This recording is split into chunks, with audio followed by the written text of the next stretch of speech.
Hey guys, I'm here with some businessmen. This gentleman, what's your name? George McCool. George sells medical devices. What has the economic environment been for you? Can you compare Kamala Harris's and Joe Biden's economy to the Trump economy for your specific business? I think the price of everything has gone up dramatically over the last 4 years, and you can equate that to the price of fuel, the price of goods. And I think if we get the price of fuel and oil down, that's really going to start to help with the transportation of things and start to bring prices back down. That's your top issue, the economy. The economy is the top. Another businessman here, he has a print shop. Tell me how the economy has been affecting you and your business. Yeah, I think just the cost of goods has really gone through the roof. So the cost to print our shirts, the cost to buy our shirts, it really gets to the point, how much can you charge for a T-shirt to your customers? So the cost of goods has really been going. You're voting for Trump? I am voting for Trump. You think it's going to turn around quickly? Well, he was in office before. I think, his economy was pretty good when he was in. So I think he'll do it again, yeah. All right, let's talk to these guys here because they say their top issue is the border. Tell me why. We have young children, and every day you turn on the news and you see scary things happening, and it's happening everywhere in the country. So you don't ever want that to hit too close to home. Paternal instinct kicking in. Protection. We talked about that. All right, what's your name? Jackie. Your issue also the border. Yes, I'm a teacher, so I'm very protective of my own children and all my students. I want them to be safe, grow up in the environment like we all did, that sense of community, and not have to fear that stuff coming in. And this is? Terry Mirth. What is it? Terry Mirth. Terry, you're a grandma. Tell me about your thoughts on the election from the perspective of a grandmother. Well, I want my grandchildren to grow up the way my children did and the way I did, in a free country, to be able to do the things that you want to do and not to have to worry about all the wokeness that now has become the norm. We also need to take care of our veterans. We need to take care of our senior citizens, and I don't want to see that money going toward illegal immigrants. We need to close that border, and we need to close it right away. All right, you're hearing that from Pennsylvania, the state that might decide this election. A little later, we're going to have Mike Johnson, the Speaker of the House, with us, and I think he's going to flip some pancakes. So stay with us. Back to you guys.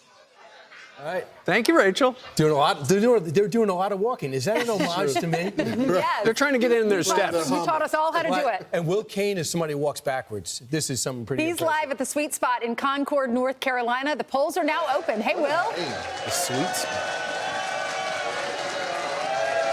I didn't realize Brian had patented walking. So I'm going to stand still here so make sure I don't have any copyright infringements. You know, I was thinking last night, guys, Brian Ainsley, Steve, Lawrence, I was thinking about this election, and one of the issues that we don't, I think, talk enough about is we're hiring the next commander-in-chief. And often the presidencies are defined by something they don't see coming. That's often safety, security on the world stage. I've got veterans all around me.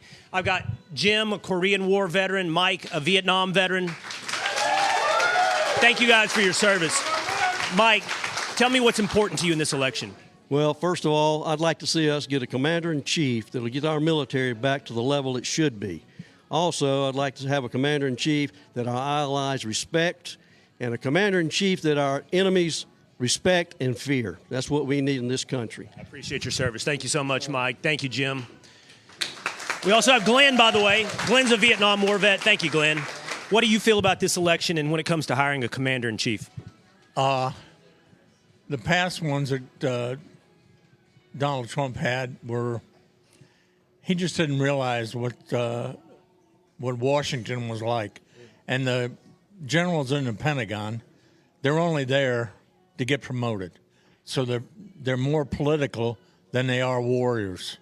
And he needs to find the proper one to be the chairman of the Joint Chiefs of Staff. And you feel like he's the right one to be commander-in-chief? Absolutely. There we go.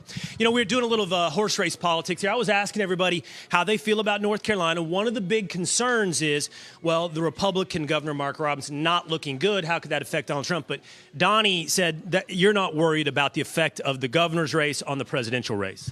I'm not especially here in North Carolina. Normally, Trump won in 2016 and 2020, but we got a Democratic governor. So I think the party gets split on the ticket. Happens a lot. It does, and here is especially. I think Trump has a lot of support here, and it won't necessarily affect the rest of the rest of the ticket won't affect him.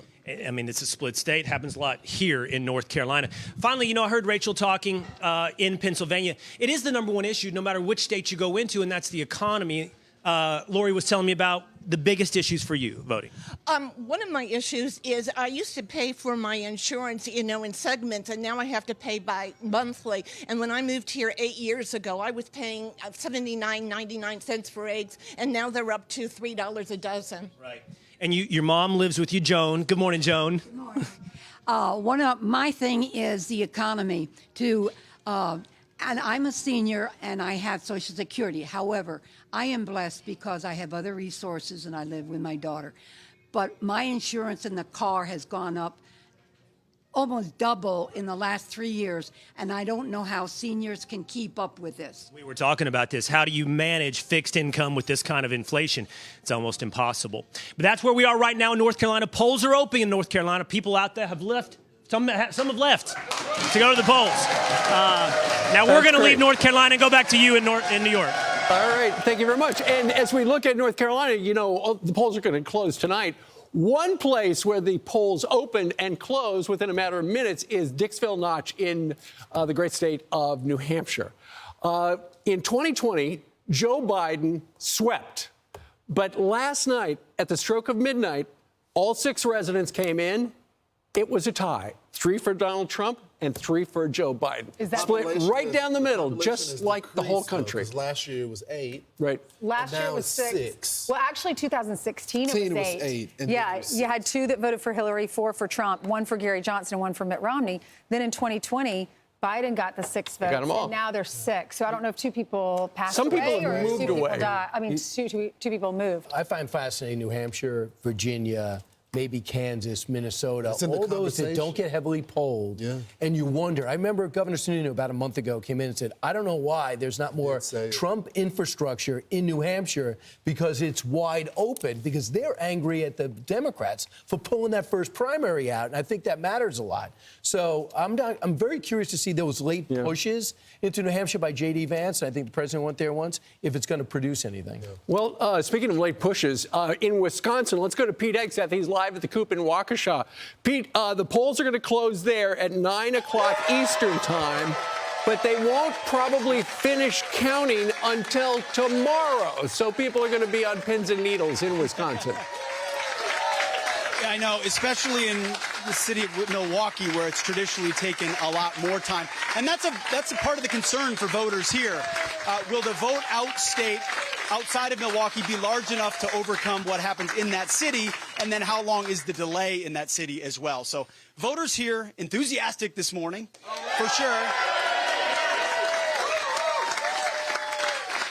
Because as we said before, it's true. The polls don't matter anymore. The pundits don't matter anymore. It is we the people on Election Day. And in Wisconsin, they're voting for a lot of people. I mean, a lot of eyes on your state tonight. So, Steve, first of all, what issue motivated you to go to the polls? Or you're going to the polls in an hour. Yes, I'll be there first thing right after breakfast, and securing the border, foreign policy, election integrity.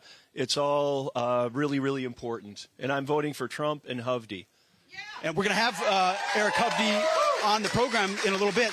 How you feeling give our viewers, how you feeling about Wisconsin this cycle? Well, I really think that Trump and Hovde, I think the Republicans are going to win. It's going to be close, but there's just too much silliness going on out there with this current administration.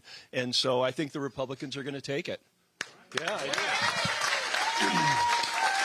Jenny, you and your husband voted early. You helped your sons submit absentee ballots. They're in college, so you banked 4 votes already. How you feeling about the election here in Wisconsin? Good. There's been a lot of interest in us, of course, because we're a swing state, and I've seen a lot more ground activity than we have in the past, and a lot more signs and enthusiastic rallies. They've had a lot of visits to Wisconsin, so that's been great to see that too. No doubt. And as far as issues that you and your husband are voting on behalf of all strong, intelligent women, what matters the most to you? For us, it's the economy. We have 3 boys. 1 just finished college, and he's has a great job, but living at home, trying to get a house someday. And we have 2 more boys finishing college this year, so we hope they have good careers and can get a job and afford things. So that's it really is the basics, isn't it? basics. That's just afford things at the grocery store like we used to. So, no doubt. Yeah. You heard there more ground activity in Wisconsin than we've seen before. And Will, you talked to some great vets, and thank you for their service. We've got one here too. Sir, what's your name? Jack Seguin. Yeah. Hi. Jack, what'd you do in the military? I served during the Cuban Missile Crisis, and I used to shoot missiles and knock planes out of the sky. And I don't want to see them landing here. That's my main motivation. And I am so afraid that these people do not stand up to other foreign leaders like Trump does and tells them where to go. And that's what we need. We need people who are respected by our enemies and will calm down. And Trump's good at that. There we go. Sir, thank you for your service. Appreciate you. Absolutely. All right, there it is from Waukesha, Wisconsin at the Coop. Come on out if you're in the area. A lot of folks heading to the polls in about, 50 minutes here. That's right. All right, Pete. Thank you very much. I'm Steve Ducey. I'm Brian Kilmeade. And I'm Ainsley Earhart. And click here to subscribe to the Fox News YouTube page to catch our hottest interviews and most compelling analysis.